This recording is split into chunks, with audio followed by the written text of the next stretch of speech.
devant toi, te soumettons tout, te soumettons tout. Mon seul désir, alors que tu m'attires, c'est d'être avec toi. J'ai besoin de toi.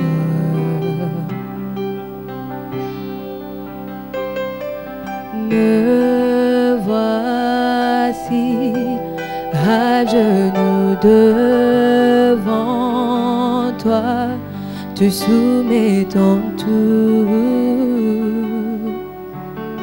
te soumettons tout.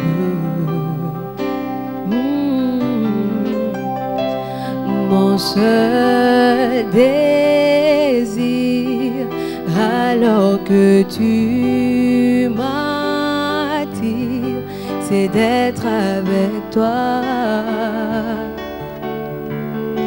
J'ai besoin de toi. Je m'abandonne, je m'abandonne. Je veux mieux te connaître, je veux mieux te connaître. Je m'abandonne, je m'abandonne. Je veux mieux te connaître, je veux mieux te connaître. Tel un vent puissant, Jésus remplis-moi. Dieu vient régner, Dieu vient régner en moi. Tel un ouragan, réveille mon âme.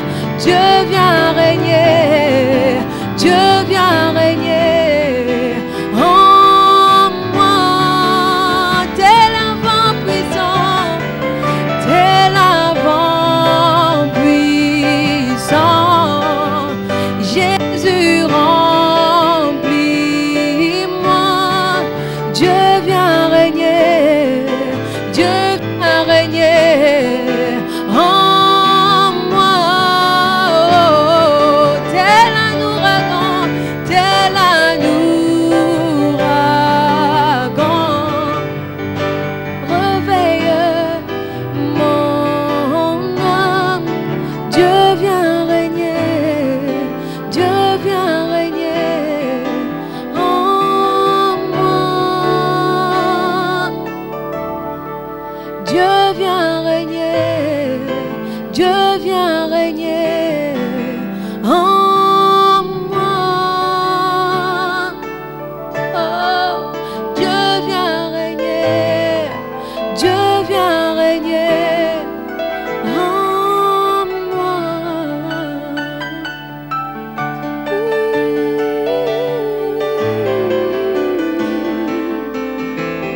Nous allons appeler le pasteur pour la prédication.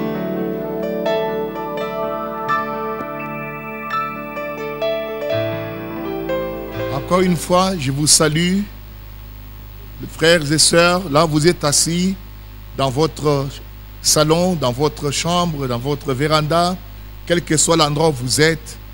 À vous tous, je dis shalom. Que Dieu vous bénisse richement. Nous sommes heureux de nous retrouver encore à cet instant pour partager toujours la parole du Seigneur. Vous savez, l'Église est comme à Goshen. Nous sommes sous l'abri, sous le sang de Christ, et nous sommes sous la protection de l'ange du Seigneur. Alors ce soir, je vais vous parler sur la rançon du sang de Christ. La rançon du sang de Christ. Laissez-moi faire la prière juste avant de continuer. Père Céleste, nous voici encore rassemblés afin de nous instruire, Seigneur, dans ta parole, pour connaître, Seigneur, ta volonté. Et ainsi, que nous puissions ancrer une plus grande foi et que nous puissions nous emparer des bénédictions, Seigneur, que tu as déjà acquises pour nous là au Calvaire. Et bénis ton peuple là où il est assis, dans leur salon, dans leur bureau, dans leur cuisine, dans leur véranda, partout là où ils sont en train de suivre. Que la grâce du Seigneur soit avec eux, que tu les bénisses, que tu leur accordes, Père, une santé forte et que tu les protèges contre tous les mal que le diable essaie d'infliger aux gens. Que le Saint-Esprit nous protège et que nous soyons sous le sang. Ainsi, nous nous recommandons entre tes mains au nom de Jésus-Christ. Nous avons ainsi prié. Amen.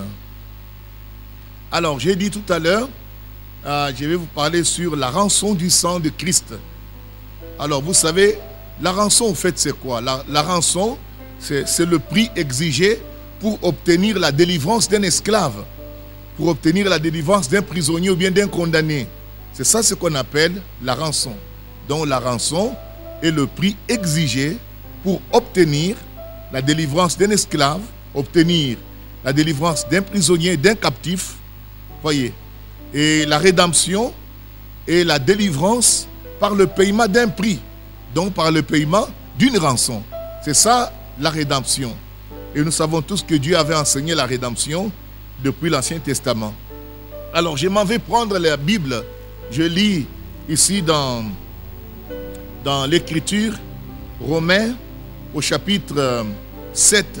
Là il est écrit, nous savons en effet que la loi est spirituelle, mais moi je suis charnel, vendu au péché.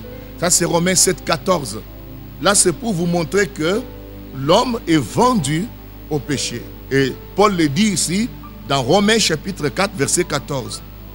Et dans Ézéchiel chapitre 18 verset 4, il est écrit, voici toutes les âmes sont à moi, l'âme du Fils comme l'âme du Père, l'une et l'autre sont à moi. Maintenant Dieu déclare, l'âme qui pêche, c'est celle qui mourra. Voyez? Donc il y a l'âme qui pêche, celle qui mourra. Donc quand on est vendu au péché, et nous comprenons que le salaire du péché c'est la mort. Dans Romains 6, 23, il est dit, car le salaire du péché c'est la mort. Vous voyez? Mais le don gratuit de Dieu, c'est la vie éternelle à Jésus-Christ notre Seigneur. Donc, en lisant ce passage, j'ai voulu vous faire comprendre que l'homme est considéré comme un esclave vendu au péché et condamné à mort. Mais il est susceptible d'être racheté au prix du sang de Christ, le Rédempteur. Ça, c'est très important que nous puissions saisir ceci. Donc, l'homme est considéré comme esclave parce que c'est ce que la Bible nous enseigne. Et nous croyons dans ce que dit la Bible. La Bible ne se trompe pas. La Bible nous enseigne que l'homme, n'est-ce pas, est considéré comme un esclave vendu au péché et condamné à mort. Mais il est susceptible d'être racheté au prix du sang du Christ, le Rédempteur. C'est ça la pensée principale. Maintenant, nous savons tous que avant le péché, il n'y avait pas de maladie, il n'y avait pas de souffrance, il n'y avait pas de problème. Voyez, c'est avec le péché que la maladie est venue, la souffrance, le mal, la misère, toutes ces choses sont venues à cause du péché. Ainsi, en prenant ce passage, en vous parlant un peu du prix, n'est-ce pas, de cette rançon qui a été payée, je voudrais vous montrer la valeur, n'est-ce pas, de l'œuvre que Dieu a accomplie pour le croyant, qu'il a accompli pour les pécheurs que nous étions. Alors, dans l'Apocalypse, chapitre 1er, je m'en vais lire le verset 5 et 6. Je prends un peu une partie. Là, il est dit que à celui qui nous a aimés, qui nous a délivrés de nos péchés par son sang. Vous voyez, on nous dit que à celui qui nous a aimés, on parle bien sûr de Christ, et qui nous a délivrés de nos péchés par son sang. L'Écriture dit que il nous a délivrés de nos péchés par son sang. Donc, je ne peux pas me délivrer moi-même. Tu ne peux pas te délivrer toi-même. Notre confession, tout ce que nous pouvons faire ne marchera pas. Mais Christ, par son sang, n'est-ce pas, il a payé le prix. Alors il nous a délivrés, n'est-ce pas? Il nous a délivrés de nos péchés par son sang, n'est-ce pas? et qui a fait de nous un royaume de sacrificateurs pour Dieu son Père, etc. Je prends un peu encore l'autre passage. Je relis le même passage, mais avec la version parole vivante. Là, il est dit ceci, je suis au verset 6. À lui, lui qui nous aime, qui nous a délivrés et libérés de nos péchés par son sacrifice. Voilà ce qui est parfait, par son sacrifice. Donc, ce sacrifice-là nous a déliés, nous a libérés de nos péchés. C'est par ce sacrifice. Donc, là, nous voulons montrer l'importance de cette rédemption-là. Et que c'est l'œuvre de Dieu. Ce n'est pas l'œuvre d'un homme. Vous voyez? Et je prends plus loin dans Apocalypse chapitre 5, verset 9, il est dit, et il chantait un cantique nouveau en disant, tu es digne de prendre le livre et d'en ouvrir les sceaux. Écoute encore, car tu as été immolé, vous voyez, sacrifié, immolé, tué, et tu as racheté pour Dieu, voyez-vous, par ton sang, vous voyez, des hommes de toute tribu, de toute langue, de tout peuple, de toute nation. Et tu as fait d'eux un royaume de sacrificateurs pour notre Dieu, et ils régneront sur la terre. Donc là, nous voyons qu'il est dit que tu as été immolé, tu as racheté. Vous voyez, c'est en donnant sa vie, en mourant pour nous. Vous voyez, alors on nous dit que tu as racheté pour Dieu par ton sang. Vous voyez cela, par son sang. Donc, quand on dit par son sang, c'est-à-dire il a donné sa vie. Alors, il a racheté les hommes de toute espèce. Or, nous avons dit que racheter quelque chose, c'est la ramener dans sa position, n'est-ce pas, originale. Dans sa position originale. L'homme, avant la chute, il était un fils de Dieu. Il était à l'image de Dieu. Il était dans la félicité. Il était dans la joie. Il vivait dans la paix. Et tout lui obéissait. Mais nous voyons que le péché est entré. La Bible dit que tous ont péché et sont privés de la gloire de Dieu. Sont privés des bénédictions de Dieu. Et nous voyons que la délivrance, n'est-ce pas, la rédemption qui est la délivrance par le paiement d'un prix. Christ est le rédempteur. Et quand il est venu, il paye les prix. N'est-ce pas? Les prix, ce qui est la rançon. Voyez, qui est le prix exigé pour obtenir la libération, n'est-ce pas, de l'esclave ou du prisonnier. Il a payé de sa vie. La Bible dit que car tu as été immolé, vous voyez, et tu as racheté pour Dieu par ton sang, vous voyez, des hommes de toute tribu, de toute langue, de tout peuple, de toute nation. Voyez, donc ce n'est pas seulement une seule nation, mais c'est toutes les nations, tous les peuples, toute race, voyez, et Christ a payé les prix pour chaque personne sur cette terre. Donc, ça c'est très important de le noter. Donc, ça c'est ce que la Bible nous enseigne. Donc, je ne pouvais pas me racheter, tu ne pouvais pas te racheter, aucun prophète ne pouvait racheter, aucun pasteur ne peut racheter, mais nous voyons que notre Rédempteur, Christ lui-même, est venu et il a donné de sa vie. Vous voyez cela? Le prix qui a été payé, c'est ça. C'est sa vie qu'il a offert, son sang qu'il a versé. Et nous sommes rachetés. Nous sommes délivrés. Vous voyez ce que cela signifie? Nous sommes délivrés du péché. Le péché, nous ne sommes plus esclaves du péché. Donc le prix a été payé. Nous sommes libres. Rien ne peut encore nous retenir dans la servitude. Ça c'est ça les Écritures. Alors, je m'en vais lire encore une autre écriture, n'est-ce pas, en continuant en étudiant sur notre sujet. Tite, chapitre 2, verset 14. Il s'est donné lui-même. Vous voyez, il s'est donné lui-même pour nous. Vous voyez cela? C'est pour nous qu'il a fait cela.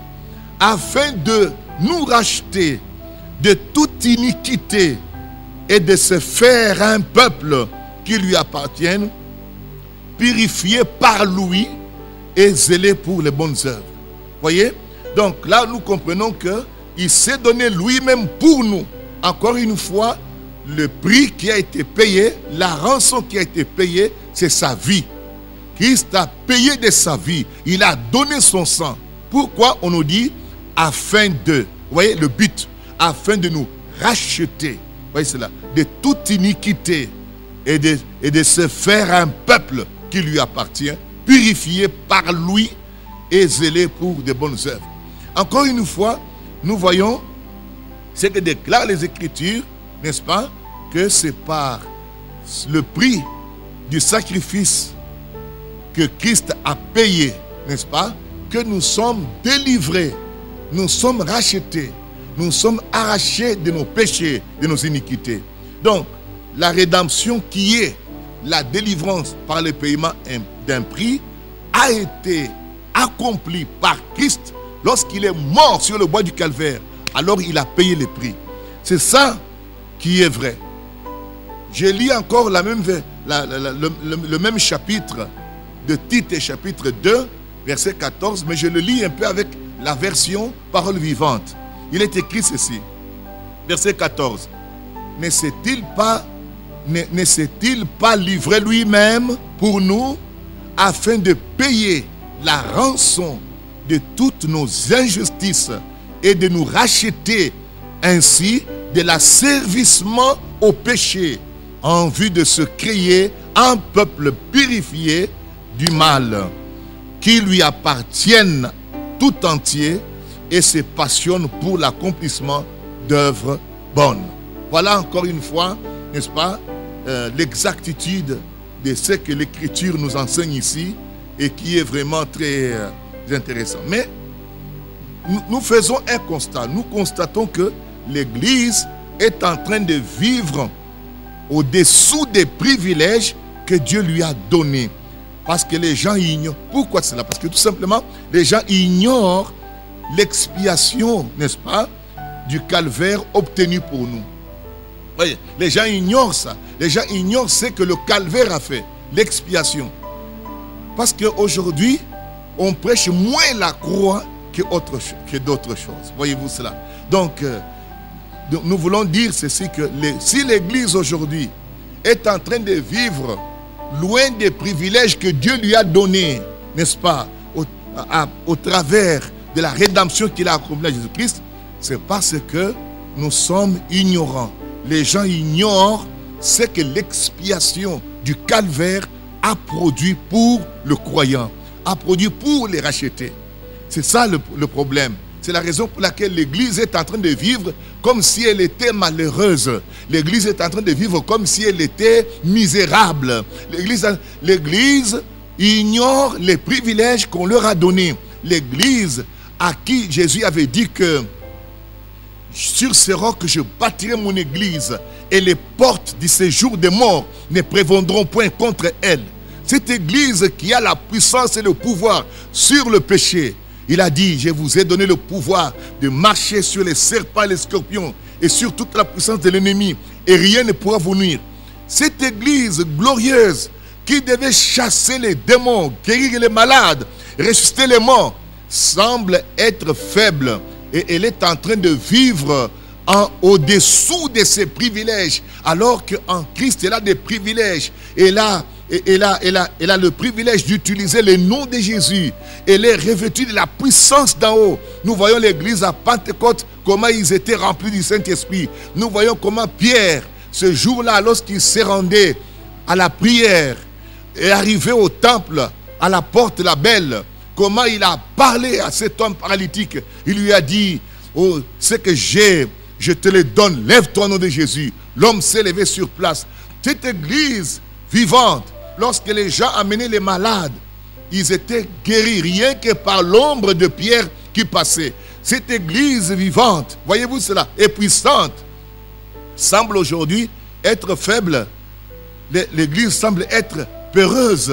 L'église est en train de vivre loin des privilèges que Dieu lui a donnés. Pourquoi cela? Parce que tout simplement, les gens ignorent la valeur de l'expiation que Christ a accomplie au calvaire. Jusqu'à ce que nous revenions là, que nous comprenions ce que Christ a fait au calvaire. Alors seulement nous pourrons jouir des bénédictions du calvaire. Jésus-Christ a dit que lorsque un semeur est sorti pour s'aimer, il a sémé une partie des grains sont tombés le long du chemin. Une autre partie s'est tombée dans les épines et l'autre dans les pierres. Et enfin une autre partie est tombée dans la bonne terre. Qu'est-ce que cela signifie? Jésus dit que les grains qui sont tombés le long du chemin, il s'agit d'une personne qui entend la parole et qui ne la comprend pas. Vous voyez cela? Tant qu'il ne l'a pas compris, cette parole ne peut pas se reproduire et donner une moisson. Il dit, celui qui a reçu les grains, les grains qui sont tombés dans les pierres, là, il dit, c'est quelqu'un, c'est une personne. Vous voyez comment Jésus enseigne? C'est une personne qui entend la parole. Aussitôt, il se réjouit de ce qu'il a entendu. C'est la parole de Dieu. Mais ça n'a pas beaucoup de racines. Il n'a pas laissé la parole aller en lui profondément. Ce qui fait que lorsque le soleil s'est levé, les semences qui étaient déjà sorties ont été fanées par la chaleur. Voyez-vous cela? Jésus dit que ce sont des gens qui reçoivent la parole, ils se réjouissent, mais dès qu'arrive un problème, dès qu'une situation arrive, alors ils se découragent et puis ils rentrent et ils laissent tomber la parole. Dans les épines, la même chose. D'autres ont reçu la parole, mais ils ont laissé les soucis de la vie, les soucis de ce monde, étouffer la parole. Vous voyez, Jésus a dit que ce sont des terrains. Les quatre terrains là, ce sont des personnes. Une personne qui reçoit la parole le long du chemin, c'est quelqu'un qui entend la parole et qui ne la retient pas, qui ne la comprend pas. Alors le diable vient, il vole ce qu'il avait pris là. Voyez. Et l'autre qui a pris les grains qui sont tombés dans les pierres, c'est quelqu'un qui entend la parole et se réjouit, mais il ne laisse pas la parole entrer en lui profondément. C'est-à-dire qu'il est superficiel. Et lorsqu'il y a un événement qui arrive, alors il trouve une occasion de chute. Voyez, et l'autre a laissé les soucis étouffés. Mais Jésus dit, il y avait un quatrième terrain. Voyez-vous cela? Les grains sont tombés dans un bon terrain. Alors il dit, c'est quelqu'un qui entend la parole et qui la comprend. Voyez-vous cela? Tu ne peux pas retenir ce que tu n'as pas compris. Voyez cela? Alors, et qui la comprend. Alors il dit, un grain en donne 30, un autre 60, un autre 100, etc. Voyez? Donc, vous devez comprendre l'expiation. Maintenant, la raison pour laquelle l'Église aujourd'hui, beaucoup vivent comme s'ils étaient des malheureux, comme si l'Église pense le diable être plus fort qu'elle, alors que Jésus avait dit que vous avez le pouvoir de marcher sur les serpents, les scorpions et sur toute la présence de l'ennemi et rien ne pourra vous nuire. Mais aujourd'hui, nous voyons l'Église sembler marcher vraiment dans la faiblesse, ayant peur. Voyez, tout simplement parce que, comme je le disais tout à l'heure, pourquoi l'Église est-elle en train de marcher comme si elle était misérable, comme elle marche loin des privilèges que Dieu leur a donnés en Christ? Voyez, pourquoi? Tout simplement parce que nous ignorons, les gens ignorent la valeur de la croix. Ils ignorent la valeur de l'œuvre qui a été accomplie à la croix. Ils n'en ont pas la compréhension. C'est ce qui fait qu'ils croient y trouver des solutions autrement. D'autres vont faire des jeûnes de 40 jours, de 60 jours. Tout cela pour essayer de trouver la délivrance. Alors que nous avons été délivrés. La Bible dit qu'il nous a délivrés de nos péchés par son sang. C'est déjà payé, c'est déjà fait. Nous sommes rachetés. C'est ce que dit l'Écriture. Mais quand nous ignorons ça, maintenant, c'est pourquoi on nous trompe. On peut nous amener à la montagne, on peut nous amener dans des jeûnes de 40 jours, de 21 jours. Pourquoi? Parce que tout simplement, nous ignorons ce que Christ a fait. D'autres essayent de se sauver par eux-mêmes, par leur, n'est-ce pas, ils veulent être religieux. D'autres veulent se sauver en payant des offrandes, en payant ceci. Non! La délivrance est venue par Christ. Il est celui qui a versé son sang. La Bible dit là clairement, je lis avec vous. Il a racheté par son sang des hommes de toute langue, de toute tribu, de toute nation, n'est-ce pas? Il s'est donné lui-même. Il a été immolé et par son sang, il nous a rachetés. C'est déjà payé. Vous n'avez rien à faire, je n'ai rien à faire. Voyez-vous cela? Tout ce que le prédicateur a à faire, c'est d'amener l'information aux gens. Vous devez savoir que Christ vous a racheté. C'est ça la vérité. Voyez-vous? Alors je disais, nous constatons l'Église, que l'Église est en train de vivre au-dessous des privilèges que Dieu lui a donnés. Parce que tout simplement, il y a une ignorance dans l'Église. Il y a tendance à négliger le message de la croix. Le message de la croix n'est plus beaucoup prêché. Voyez? Et c'est ce que j'essaie d'exploiter ce soir pour vous montrer que, pour vous montrer la valeur, n'est-ce pas? La valeur de l'œuvre accomplie au calvaire. La rançon payée, la rançon que Christ a payée, n'est-ce pas? Pour notre délivrance. Alors, comme je vais dire, la première chose qu'il faut faire, il faut premièrement commencer par être convaincu, n'est-ce pas, du rachat, de la rédemption que Christ a accompli pour les pécheurs à la croix. D'abord, il faut le comprendre et le reconnaître, être convaincu de cela, que la croix n'était pas une blague.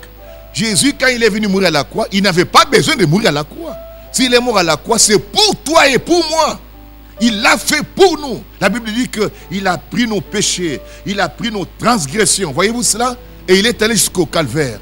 Il a porté nos fardeaux. Voyez-vous cela? Le châtiment qui nous donne la paix est tombé sur lui. Il l'a fait pour toi et pour moi. Parce que nous étions incapables de nous sauver. Voyez? Alors, nous devons premièrement être convaincus de ce que Christ a fait. L'œuvre qu'il a accomplie au calvaire. N'est-ce pas? Commençons par d'abord croire, être convaincu de ce qu'il a accompli là et qu'il l'a fait pour toi et pour moi. Accepte qu'il l'a fait pour toi. Je l'accepte, j'accepte qu'il l'a fait pour moi, il l'a fait pour nous. C'est la première chose, nous devons être convaincus de cela. Voyez, pour nous pécheurs. Le reconnaître, l'accepter, voyez, et le confesser. Ensuite, agir comme si c'est déjà fait. Voyez-vous cela? Alors, on vivra l'effectivité de ce salut. Donc, nous devons d'abord le reconnaître. Tant qu'on ne reconnaît pas ce que Christ a fait au calvaire, mais sur quoi nous fonder notre foi? Nous ne pouvons pas mettre notre foi dans nos œuvres à nous, dans nos prières à nous, dans nos prédicateurs, dans nos pasteurs, dans nos prophètes. Non! Nous devons fonder notre foi dans l'œuvre achevée du calvaire, l'œuvre que Christ a accomplie au calvaire. Comprendre, le reconnaître, être convaincu de cela, l'accepter, le confesser et ensuite agir sur ce que déclare, n'est-ce pas, la parole du calvaire. Voyez-vous? Alors nous pourrons vivre l'effectivité de ce salut que nous avons en Jésus-Christ. Nous devons savoir toutes les bénédictions rédemptrices pour la race humaine ont été payées, n'est-ce pas, pour nous au calvaire. Vous voyez cela? Quand Jésus est mort pour nous, toutes les bénédictions rédemptrices pour la race humaine ont été payées au calvaire lorsque Jésus mourut pour nous. Ça, c'est ce que vous devez comprendre et savoir, que c'est déjà payé. Parce que nous parlons de la rédemption. Nous avons dit que la rédemption, c'est la délivrance par le paiement d'un prix. Le paiement d'une rançon. Nous avons dit que la rançon, c'est le prix exigé pour obtenir la libération, obtenir la délivrance d'un esclave, d'un prisonnier, d'un condamné, d'un captif. Et Christ a payé le prix pour que toi et moi, nous soyons libres. Quel que soit ce qui était dans notre vie, quel que soit ce que nos parents ont fait ou quoi que ce soit, quel que soit ce qu'Adam avait fait, Christ a payé le prix pour cela. Voyez-vous, rien ne peut encore nous condamner. Voyez, donc, toutes ces bénédictions rédemptrices, n'est-ce pas, pour la race humaine, comme je viens de vous dire, ont été payées. Ça, c'est ce qu'enseigne la Bible, là au calvaire. L'œuvre et le plan entier de Dieu, chaque bénédiction rédemptrice, furent accomplis au calvaire. Réellement, lorsque Jésus fut crucifié au calvaire pour innocenter l'homme devant Dieu, ça a été payé. L'œuvre a été accomplie. C'est pourquoi nous disons que l'œuvre du calvaire est une œuvre achevée. Notre salut est une œuvre accomplie et achevée. Voyez, c'est à ce moment-là que toutes les promesses de Dieu de salut furent rendues possibles pour chaque être humain qui accepterait cela. Voyez, Dieu veut voir notre foi. Voyez, c'est une œuvre déjà faite. Notre délivrance est déjà faite. Notre guérison est déjà accomplie. Tout ce que nous avons besoin, tout cela a été réglé, n'est-ce pas, au travers du sacrifice de Christ. Quand Christ est mort sur la croix du calvaire, tu as été délivré, tu as été sauvé, tu as été béni, tu as été changé, c'est déjà fait, c'est une œuvre achevée. Mais il ne nous reste que nous puissions le reconnaître, l'accepter et agir sur cela. Vous voyez, pour que ce salut, pour que cette guérison devienne effective dans notre vie. Nous allons vivre cela réellement comme ça, parce qu'il faut la foi. C'est par la foi que nous sommes sauvés. Vous voyez, Paul dit, je n'ai point honte de l'évangile. C'est une puissance. Vous voyez, c'est la puissance de Dieu pour le salut de quiconque croit. C'est le salut, mais vous devez croire. C'est la délivrance, mais vous devez croire. C'est la guérison, mais vous devez croire. L'évangile est la puissance. Vous voyez cela? Pour le salut, pour la délivrance, pour la guérison, pour toutes choses, pour la fécondité, toutes choses, pour la prospérité. Christ, vous voyez, l'évangile, c'est la puissance. Mais vous devez croire. Voyez-vous, nous devons croire. La foi devient le moyen par lequel nous nous approprions les choses que Dieu nous a données. Sans la foi, il est impossible d'être agréable à Dieu. Tu ne plairas jamais à Dieu. Ni ta beauté physique, ni tes habits, ni ton argent, ni quoi que ce soit. Tu ne peux jamais plaire à Dieu avec cela. Plaire à Dieu, n'est-ce pas? C'est par la foi. Parce que sans la foi, il est impossible d'être agréable à Dieu. Et là, la croix, n'est-ce pas? Christ a payé le prix. C'est à ce moment-là que toutes les promesses de Dieu, n'est-ce pas, de salut furent rendues possibles pour chaque être humain qui accepterait cela. Voyez? Maintenant, chaque être humain, n'est-ce pas, au monde, quand Christ est mort sur la croix, voyez, chaque être humain au monde fut sauvé, guéri, délivré, affranchi, racheté, lorsque Jésus mourut là à la croix. Voyez, il s'agit d'une œuvre achevée. Mais cela ne te fera aucun bien si tu ne viens pas accepter ce que Christ a fait pour toi. Il te reste un devoir, il me reste un devoir, c'est d'accepter ce que Christ a fait pour nous. C'est comme ça que nous montrons notre foi et nous agissons sur cela. Alors Dieu va confirmer la parole.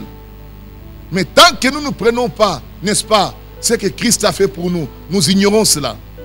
Oh, en vain, nous allons chercher à être délivrés par d'autres méthodes qui n'ont rien à voir. L'huile ne délivre pas, l'eau ne délivre pas. Toutes les choses que les gens font là ne délivrent pas. La délivrance réside en Jésus seul. Et il l'a accompli au calvaire. Voilà ce que nous enseignons. Voyez? Et ce que nous faisons maintenant, c'est quoi? C'est de vous amener, n'est-ce pas, vous, peuple de Dieu, peuple de rachetés, vous amener à voir, n'est-ce pas, ce que Christ a déjà accompli pour vous au calvaire. Alors, quand vous l'acceptez, votre propre foi vous sauve. Personne ne peut te sauver. Personne ne peut te guérir. Il n'existe aucun don pour te guérir. Dieu est le guérisseur. C'est Dieu qui guérit. C'est Dieu qui délivre. C'est Dieu qui sauve. Et lorsque vous croyez en lui, n'est-ce pas, par votre foi, vous recevez la chose. Mais que fait le prédicateur? Le prédicateur n'est qu'un témoin. Il ne fait que vous apporter la parole. On dit, c'est par la foi que vous êtes sauvés. Alors, comment viendra la foi? N'est-ce pas? La foi vient de ce qu'on entend. C'est ça le prédicateur. Il amène la parole, il amène l'évangile du salut pour que le peuple entende. Parce que la foi vient de ce qu'on entend. Ce qu'on entend vient de la parole de Christ. Vous devez d'abord entendre la parole. Beaucoup veulent être guéris, beaucoup veulent être délivrés, mais sans la foi, comment les seras-tu? Parce que pour avoir la foi maintenant, il faut qu'il y ait des prédicateurs qui te prêchent cet évangile-là, qui te parlent de ton salut, qui te parlent de ta délivrance, de ta rédemption. Lorsque tu acceptes cela, voyez, parce qu'en écoutant, tu auras la foi. La foi vient de ce qu'on entend.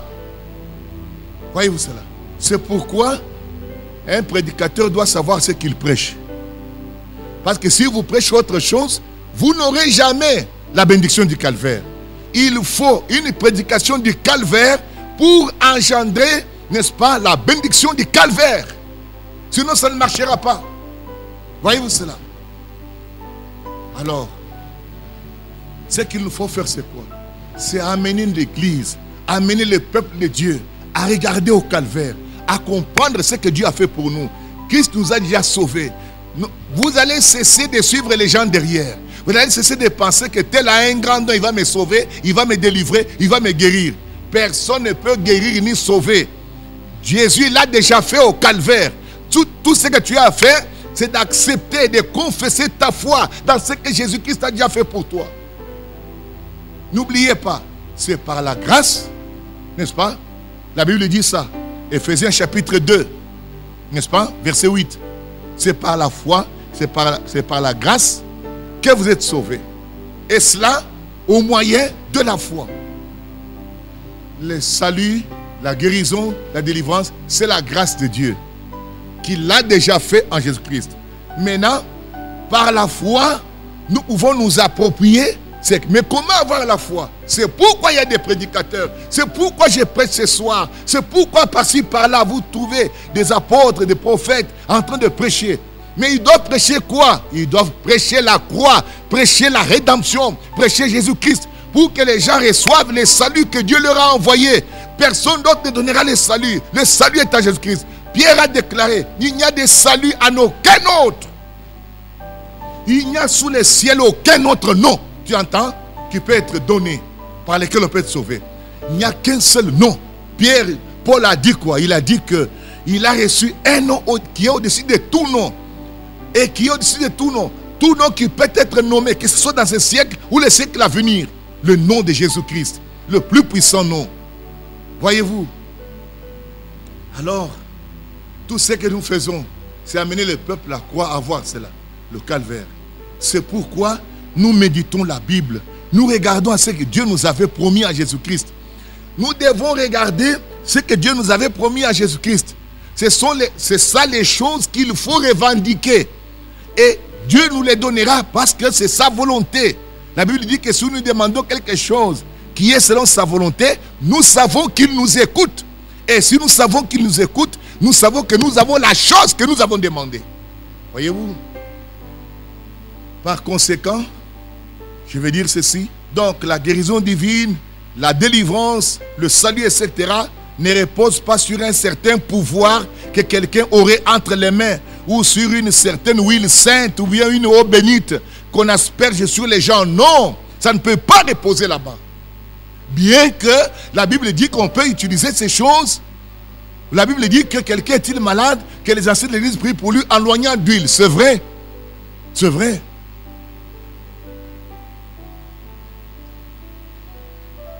Mais, souvenez-vous, la guérison divine, la délivrance, le salut ne repose pas, ne réside pas dans ces choses-là. Le sang de Jésus-Christ suffit pour tout ce dont nous avons besoin. C'est le prix qui a été payé. C'est quelque chose pour lequel Christ a payé le prix. Si j'ai besoin de la guérison, j'ai besoin d'une bénédiction, j'ai besoin de quelque chose, souvenez-vous que cette bénédiction que je cherche, Christ en a déjà payé le prix. Et si je le crois, je peux l'avoir. C'est une possession présente. Le calvaire a déjà pourvu à ces choses. L'expiation a été faite. My God. Oh là là.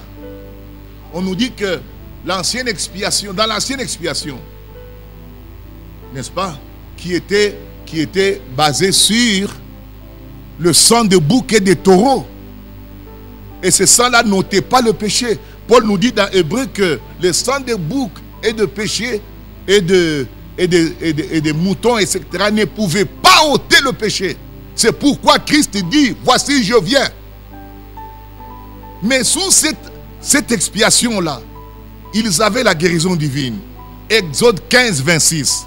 Je suis l'Éternel qui te guérit. Jéhovah Rapha. Ils avaient la guérison. Il dit que si tu m'obéis, j'éloignerai la maladie de ta maison. C'était la guérison divine. Ils avaient la prospérité, la fécondité. Ils avaient le bien-être sous l'expiation du sang des boucs et des taureaux qui n'était même pas parfaite. À combien plus forte raison aujourd'hui, étant que nous sommes sous l'expiation parfaite du sang de Christ, qui seulement ne couvre pas le péché, mais il a ôté le péché. Voyez-vous cela? Dieu a fait l'oubli complet de nos péchés. Pense à cela. Qu'en est-il alors? Voyez-vous? La guérison doit être là. La prospérité doit être là. La fécondité, le bien-être, la vie éternelle, toutes ces choses, ça doit être là. Parce que c'est une expiation parfaite, plus que ce que Moïse et les autres avaient dans l'Ancien Testament. Donc c'est pourquoi je dis, le sang de Christ suffit pour tout ce dont nous avons besoin. Quel que soit, tu vas abandonner la bière, tu vas abandonner n'importe quoi, la cigarette, tu vas abandonner la prostitution. Le sang de Jésus suffit. Tu peux devenir une nouvelle créature. Dieu peut te changer. Dieu peut te séparer de ton passé. C'est juste. Parce qu'il y a le sang là, de Christ qui a payé le prix. C'est quelque chose pour laquelle Jésus-Christ a payé le prix. C'est une possession présente. Voyez? Donc, comme je dis là, que Paul dit, je n'ai point honte de l'évangile. Il dit pourquoi? Parce que c'est la puissance de Dieu pour le salut de quiconque croit. Mais vous devez croire. On nous dit que c'est par grâce que vous êtes sauvés, par le moyen de la foi. La grâce, Dieu nous a sauvés. Nous n'avons rien payé pour être sauvés. C'est le don de Dieu. La Bible dit que c'est le don de Dieu. Il a payé lui-même, il a tout fait pour nous. Il a arrangé la chose. Maintenant, on nous dit au moyen de la foi. Mais comment on peut avoir la foi? La foi vient de ce qu'on entend. C'est pourquoi il y a les prédicateurs. C'est pourquoi nous prêchons. Et en écoutant l'évangile, vous recevez la foi. Et par la foi, vous acceptez ce que Dieu a dit et vous agissez. Et vous retrouvez votre guérison. Vous retrouvez votre bénédiction. Vous recevez ce que vous cherchez. C'est pourquoi l'Église a besoin, encore une fois, de prédicateurs à l'ancienne mode qui se tiennent à prêcher le Christ crucifié afin que le peuple soit délivré. C'est votre foi dans le Christ. Non pas une personne quelconque, le pasteur, ou qui ce soit nous.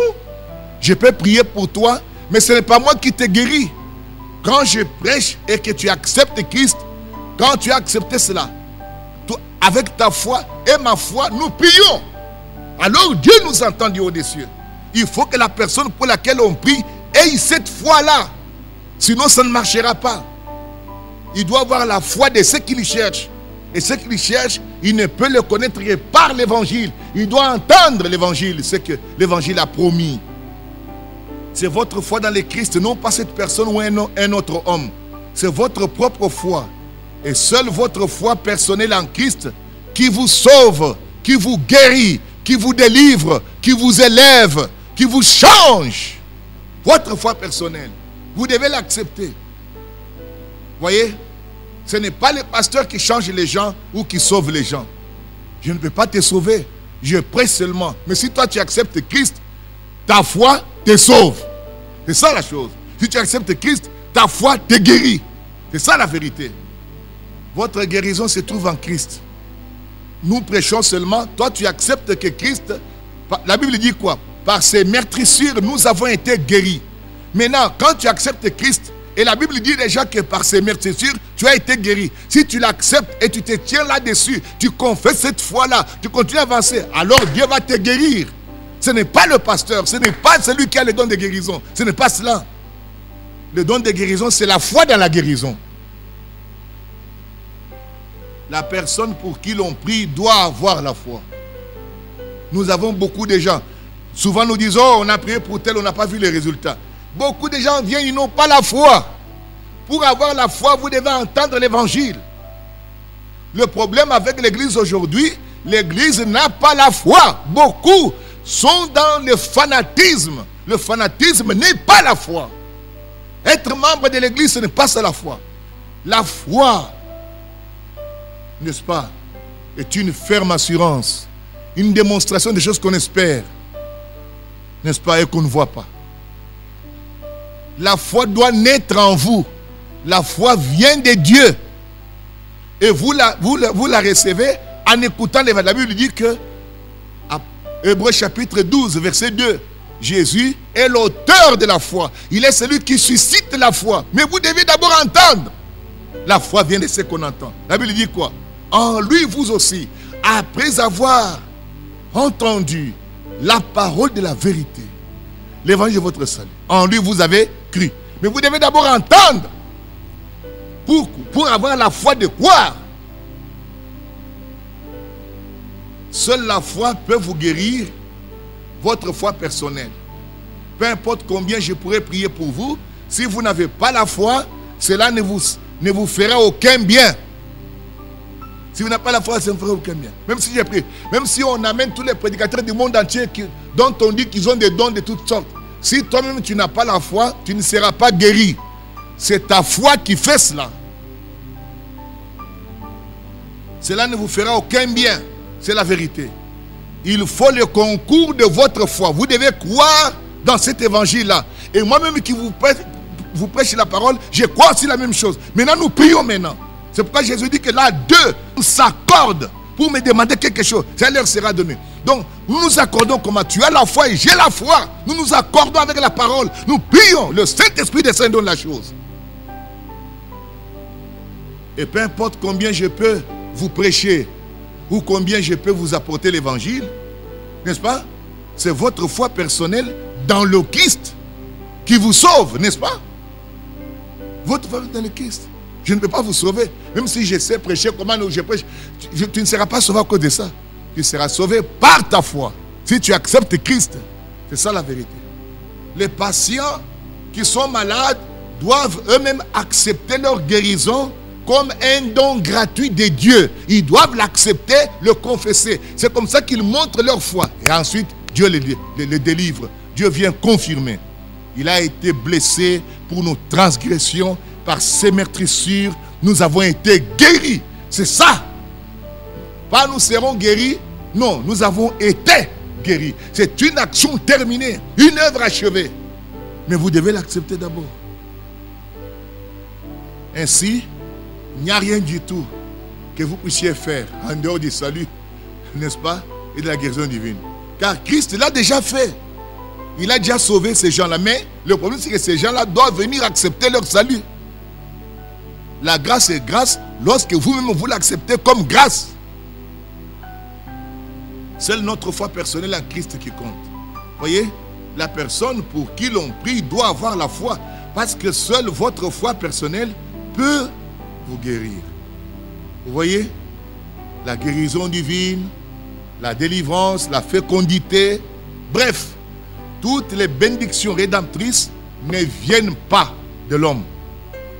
La guérison divine, la délivrance, le salut, la fécondité de toutes les bénédictions et toutes les bénédictions rédemptrices procèdent de l'œuvre expiatoire du sacrifice de Christ à la croix. C'est de là que cela vient. Voyez cela. Avoir la foi, c'est comprendre l'œuvre de rédemption sur le calvaire. N'est-ce pas?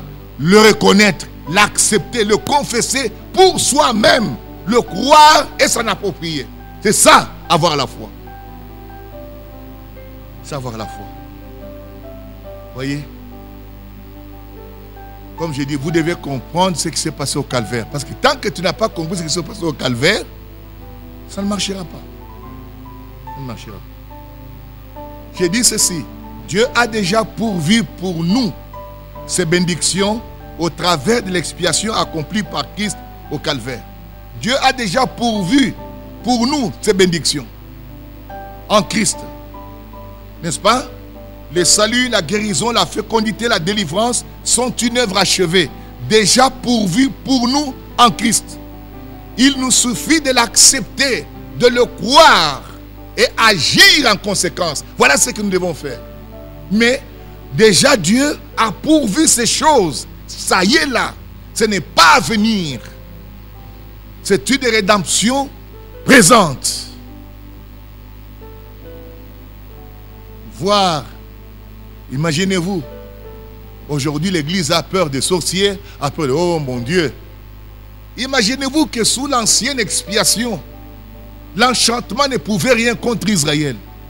Le sang des boucs et des taureaux. Mais qu'en est-il sous le sang de Christ? La Bible dit que vous êtes, n'est-ce pas, cachés en Christ. Comment le diable peut-il entrer en Christ, venir vous prendre alors que vous êtes caché en lui. C'est impossible. N'est-ce pas? L'Écriture déclare ça dans Colossiens chapitre 3. Verset 3. Vous êtes morts et votre vie est cachée avec Christ en Dieu. Ouh! Votre vie, voyez cela, votre vie est cachée avec Christ en Dieu.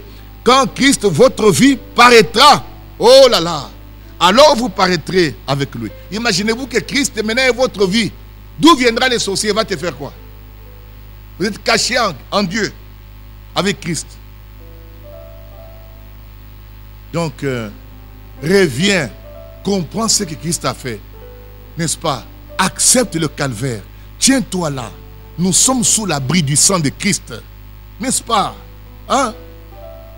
N'est-ce pas cela? Nous sommes sous l'abri. Écoute ce que dit la parole. Celui qui demeure sous l'abri du Très-Haut repose à l'ombre du Tout-Puissant. N'est-ce pas? Mais c'est ça, Christ. C'est ça l'ombre de Dieu. Nous sommes sous l'ombre du Tout-Puissant. Quand tu es en Christ, tu es sous l'ombre du Dieu Tout-Puissant. Il veille sur toi. L'alliance de Christ elle-même, elle est fondée sur l'expiation de nos péchés. N'est-ce pas? Une expiation parfaite. Cette alliance-là. Dieu ne peut plus revenir nous demander le du péché parce que Christ a ôté le péché. Une expiation parfaite. Et cette alliance-là nous garantit, n'est-ce pas, un complet oubli de péché. Et cette alliance repose sur une rédemption déjà accomplie éternelle. Ça c'est clair. C'est clair. Maintenant, comme je dis là, nous constatons que l'Église est en train de vivre en dessous des privilèges que Dieu lui a donnés. C'est tout simplement parce que la Bible dit qu'il était blessé pour nos transgressions, brisé pour notre iniquité. Le châtiment qui nous donne la paix est tombé sur lui. Et c'est par ces meurtrissures que nous sommes guéris. Voyez-vous, nous nous tenons sur ce qu'il a déjà fait là. C'est une œuvre achevée. Voilà ce que nous revendiquons. Parce que cela se trouve dans l'expiation. L'expiation que nous défendons aujourd'hui. L'expiation de Christ. Ces choses sont dedans. Alors, frères, faisons nôtre ce salut en nous l'appropriant par la foi dans une expérience de la nouvelle naissance et du Saint-Esprit, n'est-ce pas? En professant notre foi dans l'œuvre expiatoire de Jésus-Christ et en agissant en conséquence, nous parvenons à nous défaire et nous délier de toute emprise du péché et de ses attributs, vivre l'effectivité de notre victoire sur le mal. Mais nous devons professer notre foi, élever l'œuvre du calvaire, élever cette œuvre-là, nous appuyer dessus, fonder notre cœur là, dans cette chose que Dieu nous a donnée. Voyez, nous savons que Satan se tient là avec toute l'incrédulité, n'est-ce pas, pour faire obstacle à notre foi. C'est ce qu'il essaie de faire. Il n'y a qu'un péché, c'est celui de l'incrédulité. Voyez, l'incrédulité, c'est manquer de croire dans ce que Christ a obtenu pour toi par son œuvre achevée. Voilà ce que c'est que l'incrédulité. C'est manquer de croire cela, manquer de considérer ce que Christ a fait pour nos calvaires. C'est ça le vrai péché. Voyez-vous cela? Ne pas le croire, c'est se condamner soi-même. Ne pas le croire, c'est demeurer dans la misère, c'est demeurer dans l'esclavage, alors que Christ nous en a déjà délivrés. Nous pouvons l'accepter pour l'expérimenter. Manquer de croire, c'est ce qui nous fait perdre notre victoire offerte par le Fils de Dieu. Voyez? Satan essaye de détourner les gens de la croix, etc. Mais le Saint-Esprit élève l'étendard et vous montre que là, au calvaire, vous avez été totalement délivrés. Voyez-vous? Une fois que nous comprenons cela et nous chassons Satan, voyez-vous, et que nous nous mettons à croire ce que le calvaire a accompli, n'est-ce pas, et que nous le confessons, n'est-ce pas, pour exprimer notre foi, Satan est vaincu. Il ne pourra plus contre nous. Voyez cela. Une fois que nous avons compris et que nous nous tenons là, nous chassons le diable. Voyez, il ne peut plus, n'est-ce pas, tenir devant nous. Car il sait qu'il a été vaincu à la croix. Et le Saint-Esprit est là pour faire revendiquer ce que sont nos droits. Nous avons des droits de rédemption, n'est-ce pas? Voilà ce que je vous ai prêché ce soir, enfants de Dieu. Voyez-vous? Donc, il nous faut poser un acte de foi pour nous approprier cette victoire. En reconnaissant et en prenant conscience de notre salut acquis, en le faisant, n'est-ce pas, en le confessant et en le réclamant et agissant en conséquence. Voyez? Donc, je disais tout à l'heure, une fois que nous comprenons cela, que nous comprenons que là au calvaire, j'ai été délivré, là au calvaire, j'ai été sauvé, toutes les bénédictions rédemptrices pour moi ont été accomplies, n'est-ce pas, ont été pourvues pour moi au calvaire. Lorsque je comprends cela, n'est-ce pas, et que je me tiens là-dessus, je peux dire à Satan, Satan, sors de mon chemin, car tu as été vaincu. Christ t'a vaincu. Je n'ai pas besoin de vaincre Satan. Satan, c'est un ennemi vaincu. Jésus m'a dit, vous chasserez, vous devez le chasser tout simplement. Nous avons reçu l'ordre de les chasser. Avec l'autorité du nom de Jésus, nous avons le droit de le chasser. Une fois que nous comprenons, n'est-ce pas, et que nous nous tenons sur ce que Christ a fait pour nous au calvaire, alors nous pouvons, n'est-ce pas, avec l'autorité du nom de Jésus, chasser le démon, chasser le diable de notre vie. Il doit sortir avec ses maladies, ses misères, avec ses pensées négatives, avec ses songes misérables qu'il essaie d'apporter aux gens. Vous le chassez, alors vous êtes plus que vainqueur. Voyez-vous cela? Maintenant, vous vous tenez là sans lâcher, sans reculer. Alors vous avez votre victoire. Voilà ce que je voulais vous prêcher ce soir, enfants de Dieu. Ce que je voulais vous apporter ce soir, n'est-ce pas? Vous montrer, n'est-ce pas, le prix, n'est-ce pas, la rançon payée par le sang de Jésus-Christ. N'est-ce pas? La rançon payée. Alors, voir la valeur de cela et comprendre cela. Alors nous sommes les gens les plus heureux. Alors je vais prier pour vous à cet instant. Maintenant, je désire que tu regardes au calvaire et que tu acceptes tout simplement ce que Christ a fait pour toi. Oh Père Céleste, à cet instant, je prie avec mes frères et sœurs, là où ils sont, dans les salons, dans la chambre, n'importe où ils sont. Je prie avec eux, Seigneur. Nous regardons au calvaire, là où Christ s'est donné lui-même. Il s'est donné lui-même en rançon. Il a donné sa vie. Seigneur, on l'a percé. Il était nu devant tout le monde. Il nous a rachetés, Seigneur. C'était un acte public. Ce n'était pas en cachette. Le diable a été vaincu là à la croix. Seigneur, tu as pris nos maladies, tu as pris nos souffrances, tu as pris nos péchés, tu as tout pris.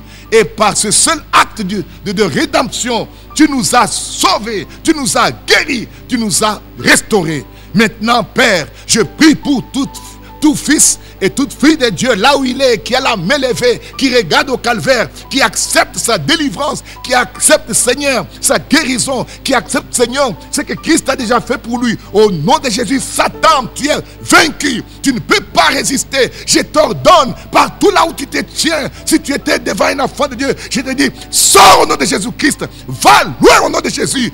Et je les déclare libres au nom de Jésus. Que le Saint-Esprit vienne sur eux, leur Seigneur, faire vivre cette délivrance réelle dans leur vie et accorde leur Père cela. Au nom de Jésus, libère leurs enfants, libère leur santé, libère leurs finances, libère tout ce qu'ils ont. Au nom de Jésus-Christ, je les réclame par le Saint-Esprit de Dieu. Oh, merci Seigneur.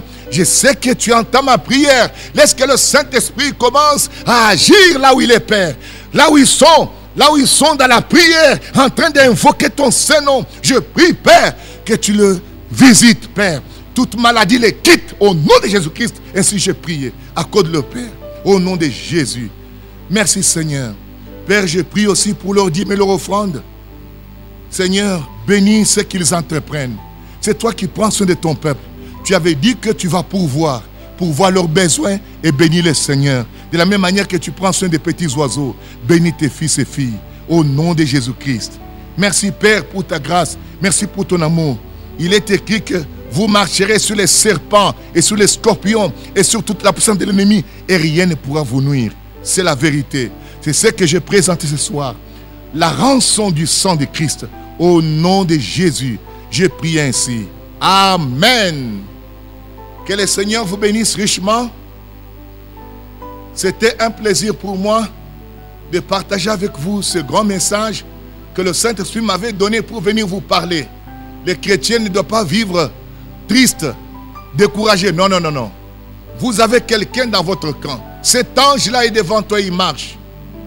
Shalom à toi, que Dieu te bénisse richement. Merci. À la prochaine.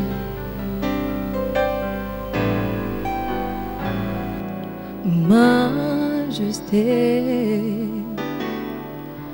à lui la majesté, à Jésus soit louange, honneur et gloire.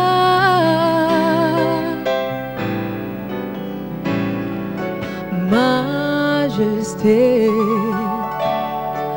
suprême autorité, du haut des cieux, son règne vient sur tous les siens.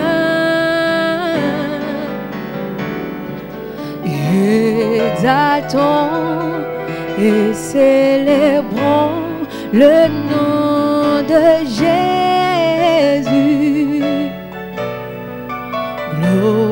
Glorifions et proclamons Jésus-Christ le roi.